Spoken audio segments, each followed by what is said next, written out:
Chapter 117. Under the Rain. Nicole asked Dwayne for Riller's mobile phone number, since she had something in mind. So, she texted Riel. Nicole started to text Riel, saying, "Riel, it is Nicole. Could I tell you something? Please stay away from us, Akio and me. We already have a thing going, and now that you have reappeared to Akio again, only disrupts our relationship. I could not let him go now, Riel, because I am pregnant." When Riel read Nicole's message, she became more furious and screamed at the top of her lungs, making Young-sik tremble. He got scared seeing his mom so angry for the first time, that he cried nervously. Riel got startled by the ruckus she made, then she ran to Young-sik and soothed him. "Young, baby, that's nothing. Please stop crying, don't be scared of mommy, okay? I'm sorry I scared you, baby. Please stop crying." Riel carried her boy until he calmed down. It was 5 o'clock in the afternoon, when Akio composed himself and came out of his office. He went to Dwayne again, and Akio talked to him this time. "How was Riel Han when you met her, Dwayne?" he curiously asked. "She was fine. I was starstruck, because I never expected she was young and gorgeous. I thought in my mind that I would be meeting a 40-year-old lady. She was happy when she saw the house. Even her son liked the place so much, sir."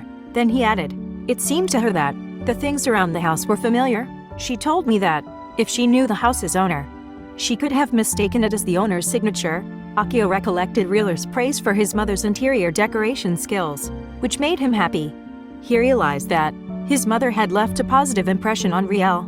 Akio thought that, if Dwayne had revealed it was Mrs. Hinode's touch, Riel might have declined the invitation. He would have never known that she was in Honolulu. "Give me the place she is staying now, Dwayne, and her mobile number too." Akio left the office and thought of paying a visit to Riel. He felt hesitant at first, recalling how she reacted that morning. He heaved heavily, and then walked towards his car. His chauffeur asked, "Where to, sir?" Akio couldn't decide, then he felt it was not yet the right time to talk with Riel. "Drive to Palm Grove Avenue, then I'd tell you where to stop." They were cruising along the avenue, when Akio saw the house number Dwayne gave him. "Please drive past from that house number. Drive further away, then I'll just walk. Wait for me."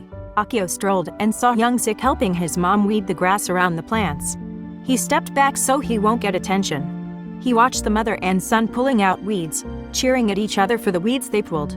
Akio was delighted over the scene, chuckling and thinking how he missed them both. When Riel and Young-sik were done, they entered the house, while Akio returned to the car. "No, it's not yet time," he thought. "Let's go home," Akio instructed his chauffeur. Akio came to Riller's house only to observe. It just so happened that he saw the mother and son gardening. Seeing them happy and in a joyful mood made him pleased and satisfied. That evening, Akio looked out his bedroom window, thinking of ways to approach Riel without distressing her. He was in this kind of mood when Nicole entered his bedroom unnoticed. Akio was startled, and with furrowed brows, stared at Nicole uncomfortably. "Why are you here, Nicole?" asked Akio in a low, deep voice. Nicole held his face and whispered, "You wanted Riel?" "I'm here to fill in for her, Akio." Nicole put her arms around his nape, then placed her face closer to him. Akio froze and was speechless. Nicole pressed her lips to his lips and kissed him torridly. Akio held Nicole's arms, then pulled them away from her grasp. "You don't have to do this, Nicole. You are just wasting your time on me," he said adamantly. "Wasting my time on you? Is that how you interpret my caring for you? I really could not get you, Akio. Sometimes you are ambivalent about your feeling toward me, making me confused, feeling frustrated. Ambivalent, to you? I am just being friendly and courteous, Nicole, because I don't want others to misunderstand you're flirting with me. I don't want to put you in a shameful situation. I still maintain respect for you even if you were getting overboard. I already clarified that Riel was the only woman I cared about, so I never gave up searching for her, even if she was at the edge of the world. You can leave my room now, Nicole. Don't create something unpleasant here."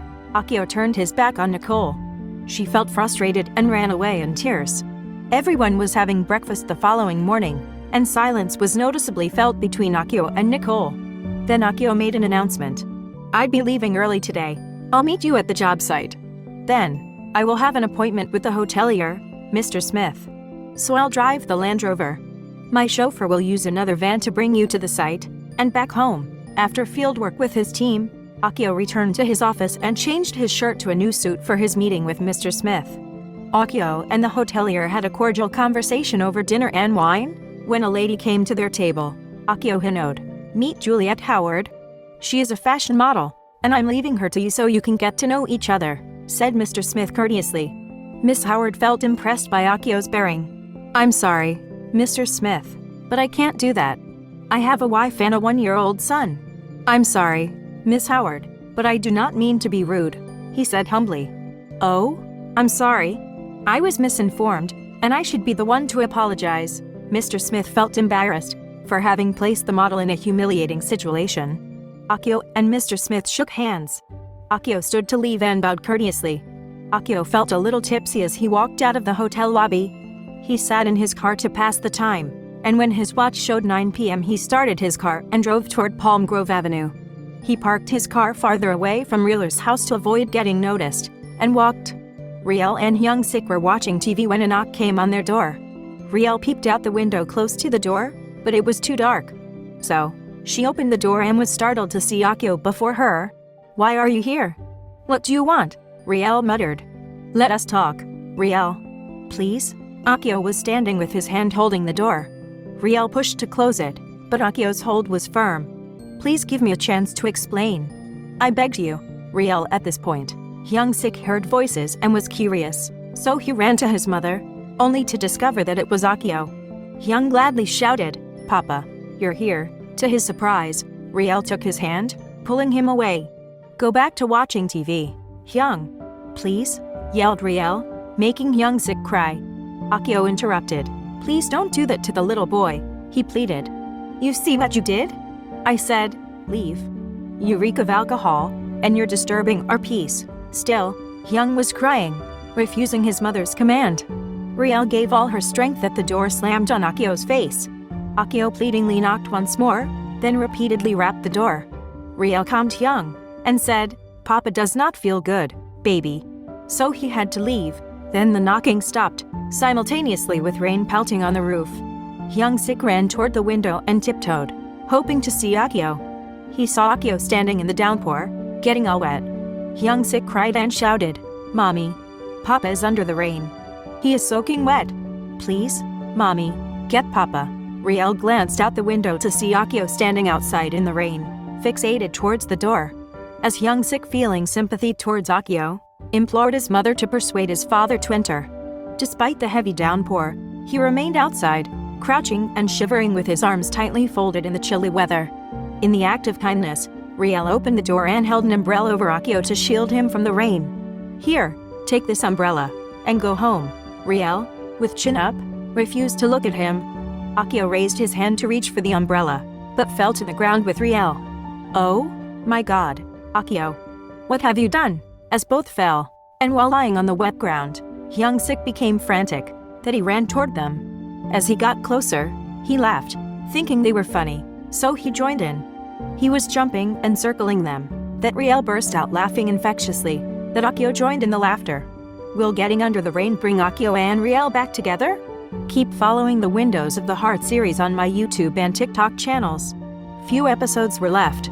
Please stay tuned for the ending. Thank you.